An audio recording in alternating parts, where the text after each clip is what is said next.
Morning. As you can probably tell, I'm not so well, full of cold. One reason why there's been no videos this week. However, oh God, I've just watched the Dave Palumbo video on Dallas McCarver's autopsy. With the greatest respect, Dave, what a crock of shit. You went through that whole autopsy and never once mentioned drug use. Never once mentioned that his testosterone levels in the autopsy were 550 ng or anything to do with that. Now, I generally don't like commenting on things like this because at the end of the day, Dallas was somebody's son, somebody's brother, somebody's partner, friend, and from what I understand, he was a very well-liked individual. And it's feels a little bit like picking over the bones, if you know what I mean. A bit distasteful, a bit disrespectful. But at the same time, for someone to sit there and analyse his autopsy and never once mention his drug use is insane. What I found also very ironic was the amount of people that were jumping up and down about how it was a choking incident, and I thought all along it was a heart attack and choking was a symptom. But like I said, I find it a bit disrespectful discussing people's causes of death. So now going on about, oh, it was the drugs. You know, it's not the first time someone's been dead because they took steroids and would still be alive if they didn't. Yes, Dallas had a history of heart problems within his family. But I can tell you now, if he wasn't the size he was, he didn't take the drugs he did, he wouldn't be dead, he'd still be alive. So you can't sit there and continually make excuses because you're too scared to face the fact that you've done something that may have harmed your life. For fuck's sake, grow a set of balls. Take some fucking responsibility. Did steroids kill Dallas McCarver? Yes, simple as. He would still be here today if it wasn't for his drug protocols. Now, but at the same time, I'm now hearing people say he was on 10 gram a week. Now, that's entirely possible. And then they've quoted the 550 ng as proof of this. Well, let's get a few facts out here. Okay, 250 milligram of testosterone in Anthate will spike within 12 to 24 hours your blood plasma levels to 50 ng. He's 11 times that. That's 3 gram. Now, granted, it's highly unlikely that his bloods were taken between 12 and 24 hours after he injected 3 gram of gear. So it's more likely that he was somewhere around the 5. Definitely, possibly no more than 6. Depending on the test used, other drugs could actually show us testosterone as well. So 6 gram could be his total drug use, but I'm led to believe that he may have been using Tren. It's unfortunate that there weren't an estrogen test because quite often Tren will show us estrogen and that would have given us an indication. But it wasn't 10G. And it's like people come out with this shit because they want to not face the fact that their choices for taking these drugs could potentially cause them health issues. Well, here's a wake-up call. They can. It's not guaranteed that they will, but they can. It's important that you monitor your health. Because guess what? Steroids aren't fucking safe. And it's about time you fucking woke up and actually realised that. Doesn't mean you can't take them. Doesn't mean you can't use them and not have any problems. It just means there are risks involved that you need to be aware of so you can monitor for their occurrence and act accordingly. But people run around saying, oh, he was on 10 gram. because that way it justifies their 3 and 4 gram uses because they're nowhere near 10 gram. Stop making fucking excuses. Now, what was Dave went on about his arrhythmia giving sudden death. That, from my understanding, now I may be incorrect here, and I'm sure someone will post in the comments if I am, that arrhythmia is more likely to cause heart failure, which is a condition that doesn't actually kill you instantly. Your heart goes out of rhythm and it stays out of rhythm, and that starts causing breathing problems and all sorts of other issues. But it's not a sudden death scenario. That's my understanding. The blockages, we're not sure what the blockages are. From what I've read, they could be cholesterol buildup, they could be a couple of things. And it could have been hereditary, there is no doubt about that. There is a history within his family. The organal growth. Certain elements on their own, yeah, all right. You know, a bigger individual's generally going to have bigger organs. But this is quite substantial organal growth, and it's across quite a lot of organs: lungs, heart, liver, and kidneys. There is rumours, and there has been rumours about myostatin inhibitors. They do exist. There are ones that do work. One of the big issues with myostatin inhibitors is that you switch off the right myostatin, and if you switch off the wrong ones, it can cause internal organal growth. I can't say for definite. And at the end of the day, the only real person that knows what Dallas took is Dallas. And this is another thing that pisses me off. The pros do this, the pros do that. Alvin Small once said something to me when I started on the UC1 project, and he turned around and said, no pro athlete discusses openly and honestly his drug use. And I stand and believe that to be true. Privately, I've spoke to a few, and some have used loads, and some have used not so much.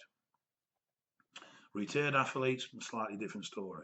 But active athletes generally do not discuss what they do, honestly, for various reasons. Legalities depending on the country they're in, sponsorships, social responsibility, whatever it may be. Excuse me. So, fuck knows what Dallas was using, and only he will know. But it would fit with the organal growth. And I'm not aware of gear affecting the organs like the kidneys and the liver to that extent at all. Growth hormone, potentially to some degree again, but I'm not sure to that extent. So maybe it was, maybe it wasn't. Maybe it is the growth in insulin. As I say, it has been shown to enlarge internal organs, but I don't think it's ever been shown to enlarge them to that degree. But then again, we've never really had any studies of someone at that level of development with that level of usage. But look, guys, somebody at 26-year-old has passed away. He made his life choices, he lived his life, but that's still way too young to be dying. And this isn't going to be the first. In the past, we've always made excuses. Oh, it was because of a heart condition, it was because of this, it was because of that. Why is it that all these bodybuilders and strongmen and powerlifters that die all have heart conditions? When are we going to wake up as a community and realize that, you know, people within our sports are dying because of the drug use? And we need to not preach abstain. I mean, I'm not saying that in the slightest, but we need to preach more health concerns. We need to be more health conscious. We need to track things more effectively so that at least we can adjust if we see these things coming. And if we don't adjust, then at least it's a conscious decision we've made. You know what my peak in UC2 is? Someone had told me you're going to die if you don't stop the drugs. I don't know if I would have done. I really don't. I may have continued. I was so obsessed with trying to reach that goal. It's crazy that we continue to justify usage. and make excuses when we're faced with facts like this. The denial is incredible. We're just a bunch of drug addicts. How else can you explain someone that constantly makes excuses for their drug use when they're constantly bombarded with facts about the negative impacts of it? Oh, he was using 20 times more than I will. How do you know? You don't know what he was fucking using. He might have been using 10 gram. He might have been using 20 fucking gram. And he might have been using 4.5. And that is a lot more common than people like to admit. Maybe he was using myostatin inhibitors or a form of myostatin inhibitor. That's not so common. Granted, oh yeah, you've got your follistatin and your ACE and all that shit, but it's crap. It doesn't fucking work. Myostatin is a live drug. It's a bio drug. You're not going to get it in freeze-dried powder, and it's fucking expensive. It's harvested from mice spleens. This is how the antibodies are created. The issue they're having with development is getting it so it only switches off myostatin related to muscle growth and doesn't switch off one of the numerous other myostatins in our body that control overgrowth. Anyway, I'm getting off track. You know, we as a community should be coming together and watching each other's backs. You know, being more aware of health risks, being more aware of potential problems and keeping an eye on them. Truth be known, how many of us genuinely get blood work done? It's better than it used to be, that we're more aware, but how many monitor blood pressure on a regular basis? How many have had heart scans done? I've had loads. Luckily for me, I got a load when I got my kidneys diagnosed, and they continue to monitor it because they were concerned. As it happens, my heart's brilliant. There's nothing fucking wrong with it. So I've had CT, I've had echo, I've had angiograms. But how many other people have done heart work? You know, we don't. And yet we're taking a drug that puts these organs at risk. I'm a great believer in choice. I really am. But that choice needs to be informed. You know, people have health problems and it's, oh, the steroids did it to me, or the steroids did it to me. No, you did it to you. You chose to take the drug. You chose to be ignorant about its effects. You can't blame the drugs for your problems now. You blame yourself. But then at the same time, users will look for any excuse under the sun to blame an incident of ill health in somebody else on something that person's doing that isn't drug related. Come on. If you were talking about any other subject, you would, it's this, it's that. If a heroin addict had health problems, you wouldn't say, oh, it's because he's got a history of fucking cardiac problems within his family. Would you bollocks me go, it's because he's a smackhead? If a cokehead has a heart attack, what's the first thing you say? Oh, it must be the coke. So why is it when a steroid user has a heart attack, the first thing you say is, it's a genetic anomaly? Fuck off. You know, we are heading somewhere at the moment as a community, and it's not a nice place to be. People are getting ill. And I'm seeing stuff. I got a message off a guy last night. I'm not mentioning no names or anything like that. With a condition associated with steroids I've never even fucking heard of.